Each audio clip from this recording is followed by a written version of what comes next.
95% ya uchovu wa mwili inaitwa burnout. Yaani unakuwa unajisikia tayari umeshachoka kabla hujafanya chochote. Inapelekea mpaka mwili wote unanyong'onyea, unaona kila unachokigusa tayari umechoka. Hili ni tatizo kubwa sana.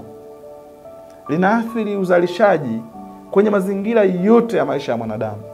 Sehemu kubwa sana ya tatizo hili inachangiwa ni psychological, lakini ni kwamba akili yako huwa haifanyi maamuzi kwa wakati na ikayapeleka maamuzi yale kwenye vitendo. Ukitaka kuthibitisha huyo mtu ambaye anakuambia amechoka, mpe tiketi sasa hivi ya kwenda kupumzika Dubai.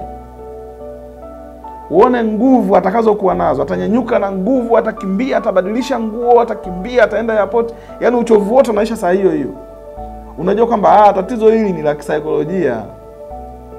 Amechoka kwa sababu kuna maamuzi alitakiwa afanye na hajafanya. Kwa hiyo anatumikishwa na saikolojia yake, inamtumikisha. Matokeo yake ni kila kitu kinachofanywa, kinachopangwa kwenye maisha yako hakitokei. Kuna maamuzi tu ya kumwacha mtu, hutaki kumwacha. Kuna maamuzi ya kumfuata tu mtu, hutaki kumfuata. Kuna maamuzi ya kufanya kitu fulani, hutaki kufanya. Yaani ni maamuzi yako, vitu mbalimbali yamepangana, yote hujayafanya na yako pamoja, lazima uungue akili.